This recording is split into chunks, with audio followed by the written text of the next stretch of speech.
Good morning, शुभ सकाळ सर्वांना. आज मी ब्लॉगची सुरुवात केलेली आहे. तर त्यानं म्हणतात की तू कधी बोलत नाहीस, तर चला म्हटलं मी आज सुरुवात करू. तर त्याने गेले आता दुकान लावण्यासाठी. तर आता मला जायचं आहे कामं की मग आवरून सनी. आणि काल मी घरी नव्हती, काल सकाळी लवकरच गेली ते दुकान लावण्यासाठी. तर आज म्हणलं चला जाऊ द्या, आता आज सगळे कामं आवरून घेऊ. स्वयंपाक, भांडे धुणं, नंतर जाऊ दुकान लावण्यासाठी. आज काय जास्त मालबिक नाही आहे, त्याच्यामुळं म्हणलं मग जाऊ थोडा उशिरा. आणि सागरची पण झोप झाली नाही आणि दादू गेला खेळायला. तर चला आवरायला सुरुवात करू कामी. बघा आत्ताशी धुणं भांडे झालेत, हे बघा भांडे पण झाले आणि कपडे पण झाले इकडं. तर चला आता सागरला आंघोळ घालते मी म्हणलं आज जरासा टाईम आहे तर आंघोळी घालून देऊ दोन्ही पण मुलाला. जराशी घासू नाही आंघोळ करत ना. हे बघा आता सागरची आंघोळ चालली आहे आणि दादूला घालायची याची झाली की रोज खेळण्याच्या नादामध्ये आंघोळी सुद्धा करत नाहीत चांगले.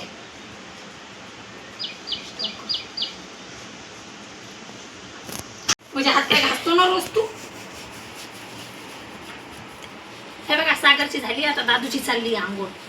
ह्या मळ बघायच्या अंगावर खंडीभर. जराशी पण घासून आंघोळ करत नाही, एवढा कटाळा गेला आंघोळीचा.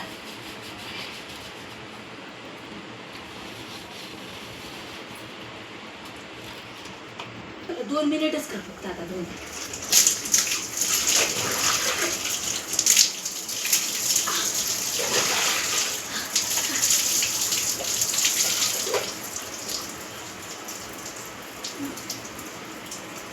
बघा दादू सागरची झाली आता आंघोळ, मस्त तयारी करून दिली, त्याचं गंध पावडर.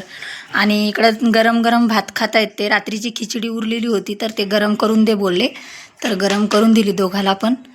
आणि आज आंघोळी घातल्या तर त्याला मस्त असं फ्रेश वाटत असेल जराशा घासू. कसं वाटते दादू सागर? चांगलं वाटते. दादू घासू देत नव्हता अंग, तर सागरला मस्त वाटते. सागरला किती जरी घासलं तरी बी त्याचं डोकं तर त्याला मस्त फ्रेश वाटते. दादू नको मम्मी जास्त घासू नको असं बोलते. कसं वाटायला तुला आता आज आंघोळ करून? अय सागर, भारी वाटायला हा का? तर रोज टाईम नाही भेटत लेकरायला आंघोळी घालण्यासाठी. आंघोळी घालायचं म्हटलं की दोघं जण करून जातात आणि पप्पा पण बोलतात त्याचे करा आंघोळी, पटकन आवरा. तर त्याच्यामुळं टाईम बी भेटत नाही. माझा स्वयंपाकात टाईम जातो आहे आणि बाकीचे कामं आवरण्यातच टाईम जाते, नंतर दुकानातच टाईम होऊन जाते. तर आज म्हणलं जाऊ द्या, आज आंघोळी घालून देऊत लेकराला, लई घाण दिसू राहिले अंग. हे बघा मी बनवले आहेत आता भाकरी. तर म्हणलं जाऊ द्या, त्याच्या पुरत्या भाकरीच टाकू म्हटलं. दळून किती दिवस झाले आणून, 5-7 दिवस झाले, तरी पण भाकरी केल्या नव्हत्या. मग त्याने रोज पण म्हणत होते मला भाकर दे टाकून, मग म्हणलं आज भाकरीच करत त्याच्या पुरत्या.